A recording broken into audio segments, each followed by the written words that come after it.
નમસ્કાર.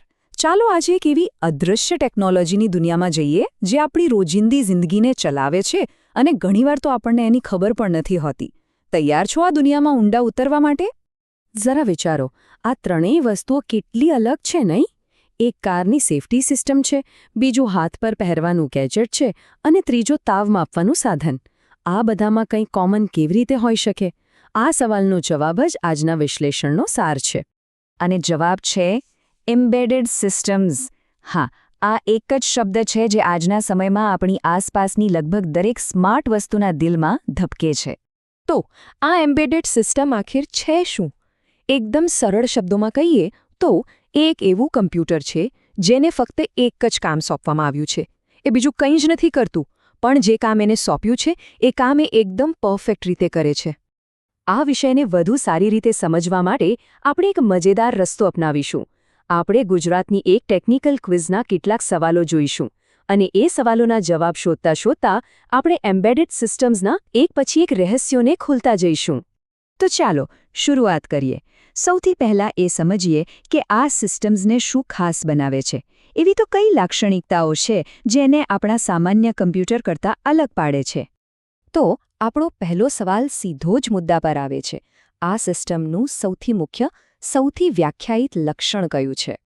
જો આપણું લેપટોપ કે કમ્પ્યુટર એક જેક ઓફ ઓલ ટ્રેડ્સ જેવું છે.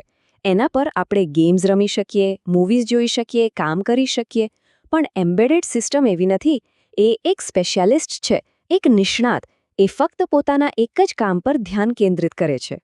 અને એટલે જ સાચો જવાબ છે તે એક સમર્પિત કાર્ય કરે છે.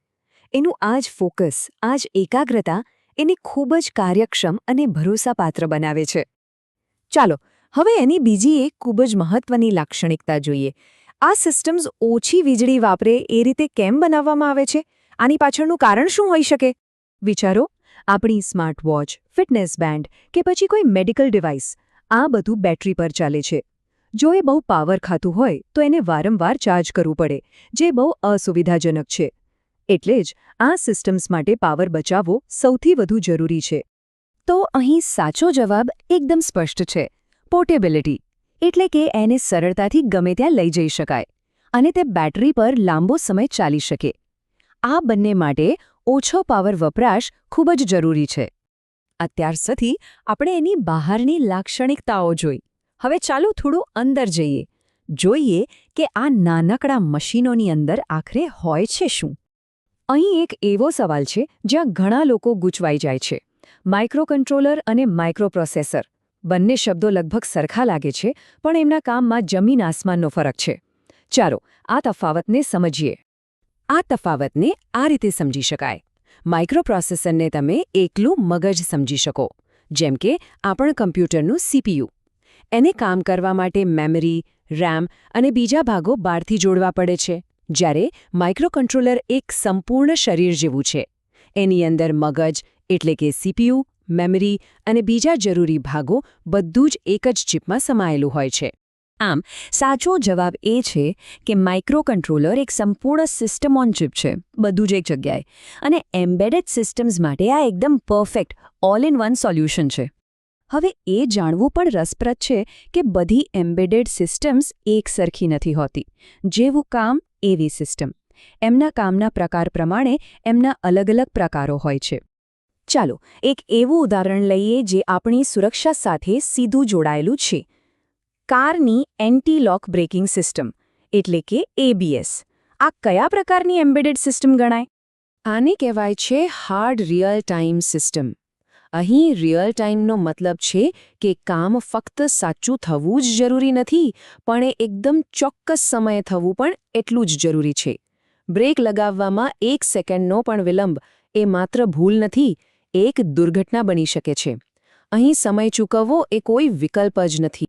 તેથી સાચો જવાબ છે હાર્ડ રિયલ ટાઈમ સિસ્ટમ. આવી સિસ્ટમ્સમાં સમયપાલન જ સર્વસ્વ છે. ચાલો હવે એક આધુનિક ઉદાહરણ જોઈએ. સ્માર્ટ વોચ અને બીજા ઇન્ટરનેટ ઓફ થિંગ્સ એટલે કે IoT ઉપકરણો. આ બધી ઇન્ટરનેટ સાથે જોડાયેલી વસ્તુઓ કઈ કેટેગરીમાં આવે? તો ચાલો આ પ્રકારોને જરા ટૂંકમાં સમજી લઈએ. પહેલું છે સ્ટેન્ડ અલોન, જે એકલું કામ કરે છે, જેમ કે ડિજિટલ થર્મોમીટર. બીજું જે આપણે જોયું રિયલ ટાઈમ, જ્યાં સમય સૌથી મહત્વનો છે. ત્રીજું છે નેટવર્ક્ડ સિસ્ટમ, જે ઇન્ટરનેટ સાથે જોડાયેલી હોય છે, જેમ કે ઘરની સિક્યોરિટી સિસ્ટમ. અને છેલ્લે જે આપણા સવાલનો જવાબ છે એ છે મોબાઈલ સિસ્ટમ. સ્માર્ટવોચ જેવા ઉપકરણો આ કેટેગરીમાં આવે છે.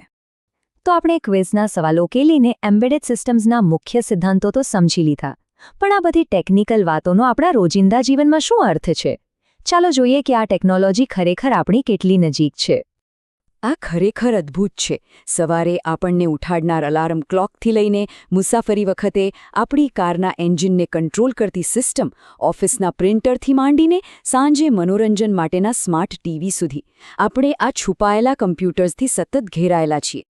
અને આ તો માત્ર શરૂઆત છે. અંતમાં એક સવાલ જેના પર વિચારવું જરૂરી છે.